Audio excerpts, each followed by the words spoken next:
If I could first ask you if you think it is important Zelensky sits down with Donald Trump, who could very well be president of the United States again come January. Do you see a need to do some damage control here to not risk U.S. support of Ukraine in the future? I think it is important, definitely. And what we've seen in the past that Ukrainian government and president, they tried to offer as much transparency and information to the both sides of the aisle. They understand that the decisions have to be bipartisan if Ukraine wants to win this war. And they've proven in the past that they can do that. They understand the subtleties of U.S. politics. And they've been quite okay in this. Of course, now it's an election time. It's understandable that everything is extremely sensitive. And I'm sure that the meeting between him and President Trump will be extremely useful. To follow up on that, Minister Landsbergis, we have seen, and you could tell from the clips that we just played, how much this is entering the 2024 presidential race right now. And we saw Vice President Harris even making a not-so-veiled criticism of Trump's own version of what he thinks peace in the region should look like. As somebody whose country sits on the doorstep of Russia, how do you view this political back and forth here in the U.S.? Does it undermine your confidence at all? Look, I believe it was inevitable. We're having probably the biggest conflict in European continent since the Second World War. In hyper-politicized world, it's impossible not to talk about this. It's impossible not to form opinions about this. So really, I mean, at least in Europe, nobody believed that this will be left out of the debate. So people are concerned, obviously, of how, what this debate will lead to. But I don't think that anybody is surprised that it's happening. Now, when it comes to the content of the debate, the substance of it, look, I think that it's impossible it would be very difficult to admit that either side would like to see Ukraine losing. That means that in one form or the other, whoever wins this election, I believe that they will be committed to Ukraine winning. And that means that they will need to form a policy that will lead to that.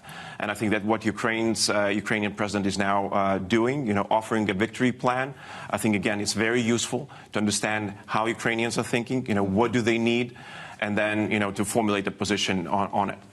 Well, and we know that victory plan was shared with President Biden in this meeting at the White House. I wonder to what extent, if you've seen it, it is based on this notion that Ukraine be freed up to use longer-range missiles to go on offense against Russia and more of its territory. Is that something you would push this administration to change its course on? There are a couple of elements in the plan, as far as we know. It is first being presented here in Washington, then it will be presented in detail to other countries, and it's quite understandable. But the basics of it is, first of all, Ukraine has to be equipped. It has to be equipped in order to be in the strongest position to defend its own country.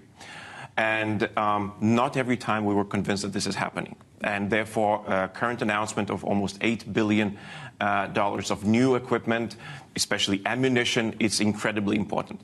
The second thing, ammunition needs to be used.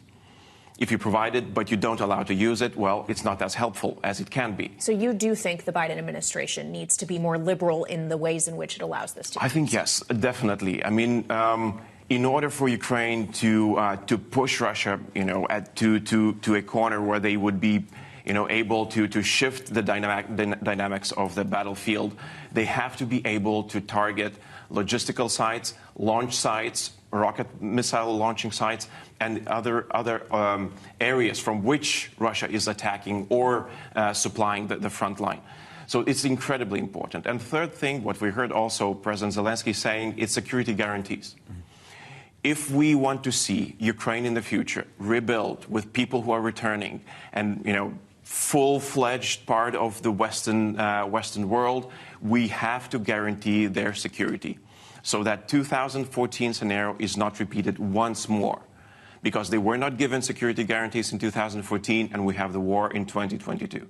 Now we cannot repeat the same mistake again. Therefore, I fully support President Zelensky's request to really commit to their security. And there's no There's no other security guarantee that Europe believes more than Article 5 of Washington Treaty. Mm-hmm. And on that subject, Ukraine would very much like to be part of NATO, but do we think all NATO members who would have to approve this unanimously, would they go along? And I'm thinking of Hungary. Would they necessarily fall in line and back this? I don't think that it's an easy process. It never is. I wouldn't expect that. But at this stage, we have to ask ourselves and our partners very important questions. If Ukraine is not secure, then can we say that NATO is secure? If Putin is not stopped right now, are we sure that he will not continue? And if we cannot answer these questions with certainty that Putin will not continue, Ukraine will stay safe outside NATO, and I believe that we can't, that means that we have to do something about it, and that something is actually extending Article 5 to Ukraine. So, to get deep into the arguments, and I really like that this question is put out there. So it's not taboo that, that Ukrainians are talking about this, that, other countries are talking about this. So it's out there. We really have to address this.